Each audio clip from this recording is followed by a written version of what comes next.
Force, and I came to the realization that there's definitely a lot going on up there that they don't want us to know about. The moon is a spaceship.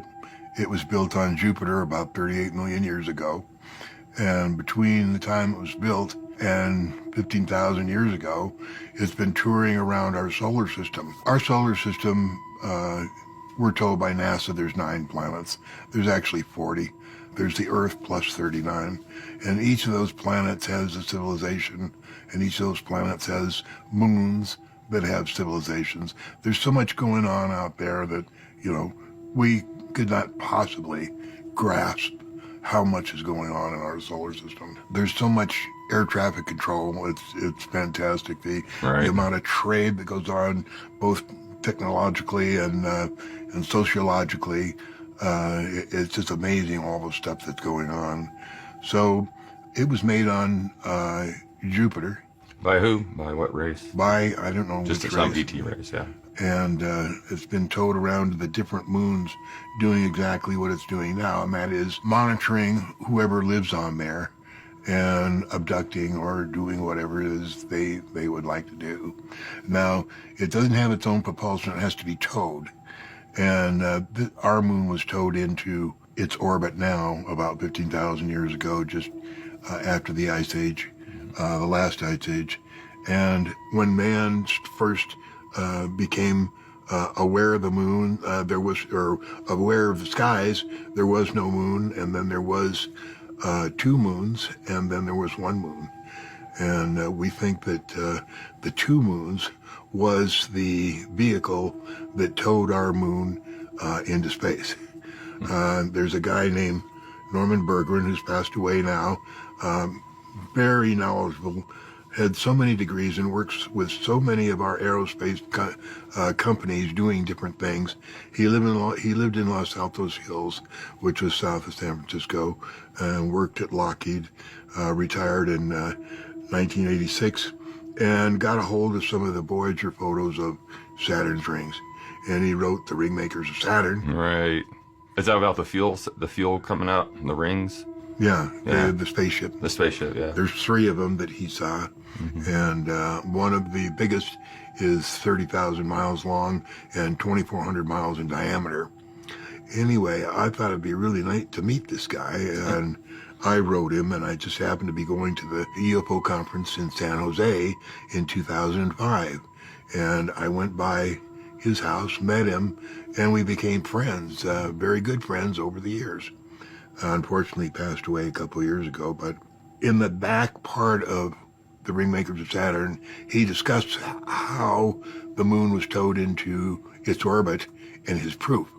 And his proof is that Mare Orientale, one of the craters on the back, is not actually a crater, but it's a place. It has concentric rings, right. And he thinks that's where they grabbed onto it. And he proposed that an EMV, electromagnetic vehicle, towed it into place. I said, where do you think it is now? And he said, I think they parked it on the far side until they're ready to use it again.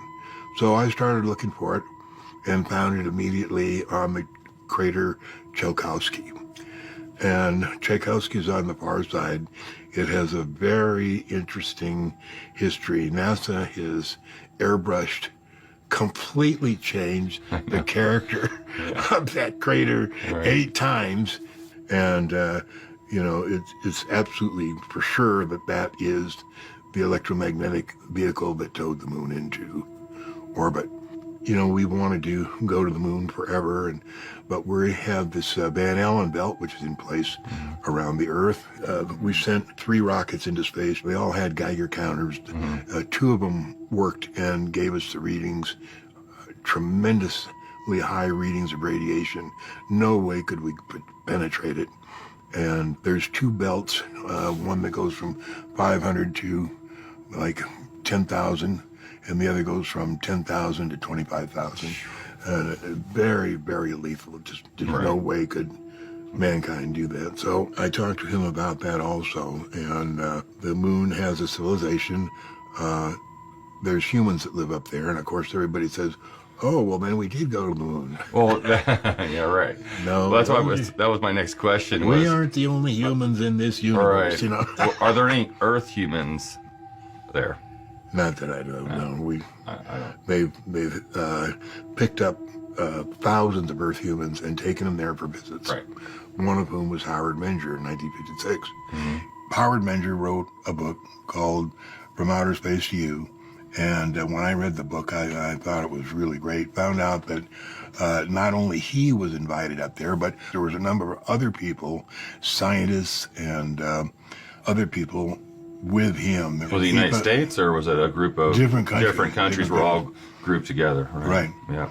And they told him that they had been doing this for 100 years, taking people up. But of course, nobody wants to tell that story because nobody's going to believe it. And he became a advisor to the Pentagon when he got back because he knew so much about what was going on. They took him there for 2 weeks. First week is spent going into decompression because the breathable atmosphere is equal to about 15 to 18,000 feet here on Earth.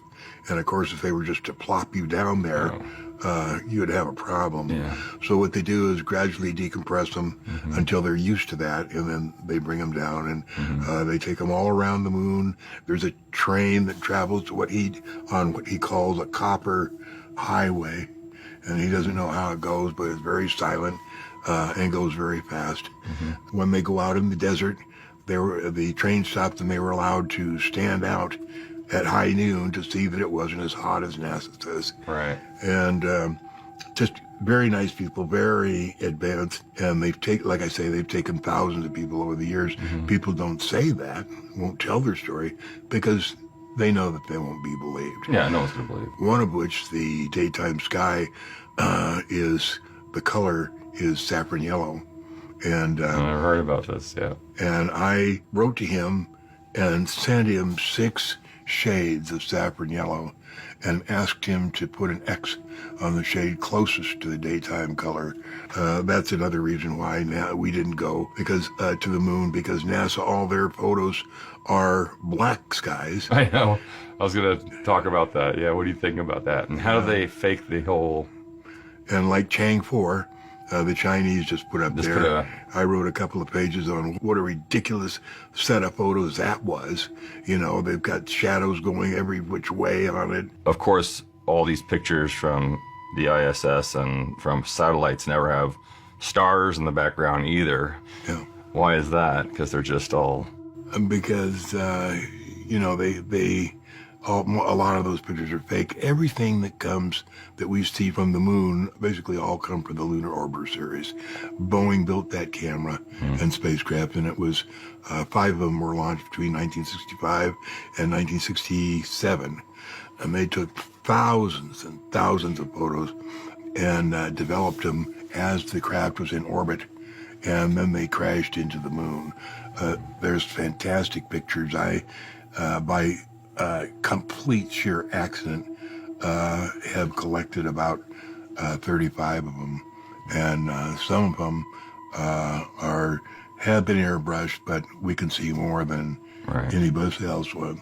That picture right down there by the electric piano, Copernicus, it was a photo taken on angle, and it's a fantastic picture, but there's so much going on in there.